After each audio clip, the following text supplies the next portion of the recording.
une petite once de jalousie parfois, parce que c'est vrai que vous avez eu énormément de succès avec vos livres Métronome qui étaient consacrés donc à la ville de Paris. Eh bien, figurez-vous que notre invité inattendu du jour voulait vous rencontrer pour vous annoncer la naissance d'un nouveau livre qu'il a écrit sur Paris. Il s'appelle Thierry Balek. Bonjour Thierry. Salut à tous, salut Laurent, je suis désolé de te l'annoncer, mais voilà, t'es plus tout seul sur le marché de Paris, mon pote.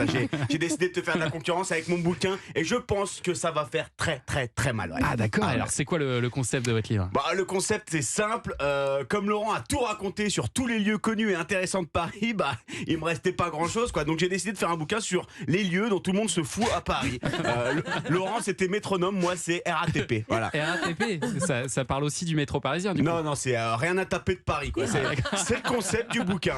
Et vous croyez que ça va intéresser les gens ça ? Mais bien sûr, mais attendez, mon livre est truffé d'anecdotes passionnantes. Tenez Laurent, est-ce que vous saviez que le 8 avril 1974, devant le 56 rue Saint-Dominique, à Paris, Michel Pichard a reçu une gifle par sa femme Muriel Kourou qui venait de le surprendre en train d'embrasser sa maîtresse. Et il a perdu l'audition pendant 2 jours. C'est incroyable. C'est dingue ça, mais alors c'est pour qui ça que j'évite toujours la rue Saint-Dominique. Évidemment. C'est qui ce Michel Pichard ? Mais j'en ai aucune idée, Thomas. Mais attendez, je vous dis, Balek, Laurent m'a rien laissé, donc je fais avec ce que j'ai, quoi. Ah oui, je crois que Laurent, vous êtes assez tranquille niveau concurrence. Là, ça devrait.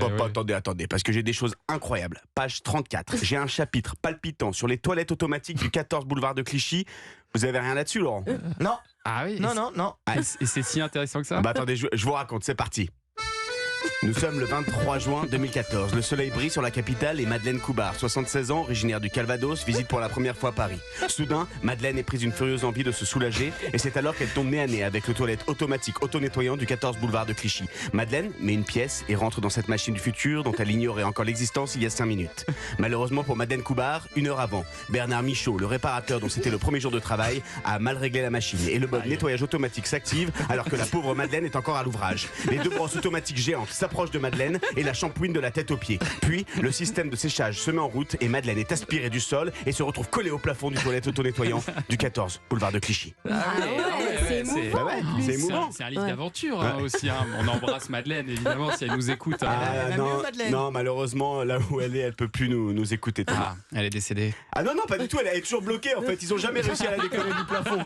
Pauvre Madeleine. Si vous passez là-bas, passez un petit coucou. Et alors, dans votre livre, on n'a pas très bien compris. On passe directement du chapitre 4 au chapitre 6. Il n'y a pas de chapitre 5 en fait. Non, c'est le chapitre Anne Hidalgo. C'était censé donner les meilleures rues pour éviter les bouchons de la capitale. J'en ai pas trouvé une seule. Et je suis historien, je suis pas magicien. Qu'est-ce que vous voulez ? Et alors Thierry, il paraît que vous êtes déjà en train d'écrire votre prochain livre. Je suis comme Laurent, moi j'arrête pas. Désolé d'ailleurs, Laurent, j'arrive à toute berzingue et je vais encore te faire de la concurrence. Ça va s'appeler En voiture Simone et ça raconte tous les secrets des aires d'autoroute. Ah ouais, ça c'est original. Ça. Ah bah oui. Vous croyez pas si bien dire. Est-ce que vous saviez que sur l'aire de Villeneuve-en-Chevrie, sur l'autoroute A13, eh bien le premier vendredi de chaque mois après 23h, Toto le routier transforme en Tata la routière et je peux vous dire que les gens sont pas déçus d'avoir mis le clignotant à droite.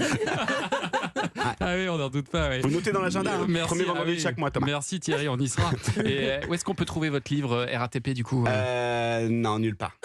Non. Déjà en rupture de stock, c'est fort. Non, il n'y a pas eu de stock. J'ai pas trouvé d'éditeur. Laurent, si vous avez un contact, je prends. Eh ben merci Thierry Balek et merci surtout à Pierre-Antoine Demcourt. Merci. Allez, 10h34, c'est l'heure de jouer.